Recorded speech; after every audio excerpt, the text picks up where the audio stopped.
Et nous rejetons et condamnons les actions de l'autorité occupante, le Mossad, Israël dans la région. Les condamnations n'arrêteront pas les missiles. Les déclarations ne libéreront pas la Palestine. Des actions punitives sévères doivent être mises en place. 9 septembre 2025. Israël frappe Doha. En 20 minutes de silence à Washington, l'équilibre du Golfe bascule. Ce n'est pas un épisode de plus au Moyen-Orient. C'est le moment qui met à nu la vulnérabilité américaine. Je ne suis pas ravi. Je ne suis pas ravi à ce sujet. Pourriez-vous parler davantage de votre conversation avec le président? Je n'ai pas à faire ça. Je ne suis pas ravi de toute la situation.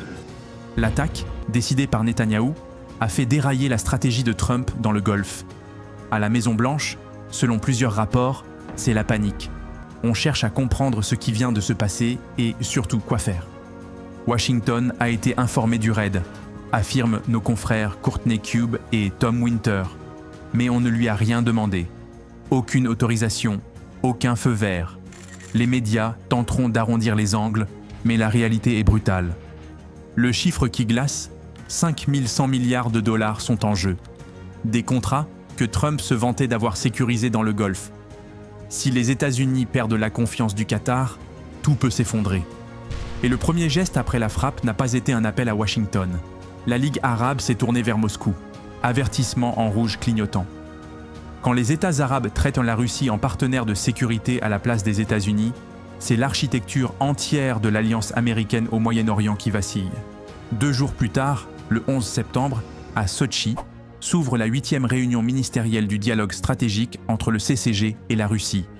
Les messages sont clairs, structurants, et visent directement Washington. Même des médias américains, d'ordinaire très prudents quand il s'agit d'Israël, admettent que la manœuvre de Netanyahou peut entraîner Washington dans de sérieux ennuis. À l'intérieur de la Maison-Blanche, colère et improvisation. Trump dépêche son émissaire pour joindre Doha alors que les bombes tombent. Le Qatar n'est pas un acteur secondaire. Il abrite la plus grande base américaine de la région, la base aérienne d'Al Udeid, et exporte près de 80 millions de tonnes de GNL par an, dont l'Europe dépend depuis la coupure du gaz russe. Et pourtant, au moment critique, Washington se fige. 20 minutes de silence. En géopolitique, c'est une éternité. Ce vide dit tout au capital du Golfe. L'Amérique aura-t-elle vraiment votre dos? Une fois le doute semé, il pousse comme un incendie. À Doha, votre infrastructure est visée, et la superpuissance censée vous protéger hésite. Les dominos s'ébranlent, réunion d'urgence de la Ligue arabe, indignation contre Israël, mais surtout, remise en cause ouverte du rôle américain. La voix la plus sonore vient de Riyad. L'Arabie saoudite juge cela inacceptable et lit l'hésitation américaine comme une forme de complicité. Et nous rejetons et condamnons les actions de l'autorité occupante, le Mossad, Israël dans la région, dont la dernière est l'agression brutale contre l'État frère du Qatar, qui nécessite une réponse arabe, islamique et internationale pour faire face à cette agression et prendre des mesures internationales pour arrêter l'autorité occupante et la dissuader de ces pratiques criminelles qui déstabilisent la sécurité et la stabilité de la région. Nous nous tiendrons aux côtés de l'État frère du Qatar dans toutes les mesures qu'il prendra sans limite et nous consacrerons toutes nos ressources. Par conséquent, nous condamnons également les agressions brutales continues contre nos frères palestiniens à Gaza et la persistance à commettre des crimes de famine et de déplacement forcé. Riyad n'est plus le junior partner. Elle a réduit sa production de pétrole, montré ses muscles et sait qu'elle a du levier. Alors elle rouvre grand la porte à Moscou et à Pékin. Ballon d'essai sur des ventes de pétrole en yuan, signaux sur un resserrement des liens de sécurité avec la Russie. Poutine reçoit des responsables du Golfe à Sotchi et délivre un message limpide. Si vous êtes attaqué, nous n'hésiterons pas. Comparez cela aux 20 minutes de silence de Washington. Qui paraît le plus fiable? La Russie ne vend pas que des armes. Elle offre médiation, coordination énergétique, parapluie politique à l'ONU. Le Golfe écoute. Il est las des promesses creuses et veut des garanties. Si Moscou entrouvre le marché de sécurité du Golfe, ce n'est pas seulement Washington qui recule, c'est l'équilibre régional qui se déplace. Et il ne s'agit pas que de sécurité, il s'agit d'argent. Les États du Golfe observent la dédollarisation en marche.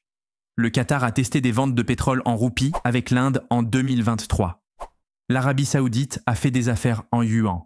Les Émirats expérimentent des règlements en monnaie numérique et utilisent la roupie indienne sur certaines transactions. Ce ne sont plus des coûts isolés, ce sont des fissures dans le système du pétrodollar. La puissance mondiale du dollar repose sur une vérité simple. L'or noir se paie en dollars. Si le Golfe s'en écarte, l'Amérique perd son avantage financier clé. On ne peut pas imprimer et emprunter sans fin si le monde a besoin de moins de dollars. Ce n'est pas une opinion, c'est de l'arithmétique. La frappe israélienne, combinée à l'hésitation de Trump, accélère la timeline. Un jour devient maintenant. Et voici le détail que beaucoup ratent. Malgré sa colère, Doha a été très aimable avec Trump cette année. Tapis rouge, sourire, promesses d'investissement, déclarations d'amitié, en surface, de la loyauté. En réalité, une couverture. Le Qatar achète du temps. Il sécurise la présence américaine aujourd'hui tout en approfondissant ses options du côté des BRICS. On flatte l'ego de Trump, mais en coulisses, on prépare un futur où l'Amérique n'est plus l'unique recours.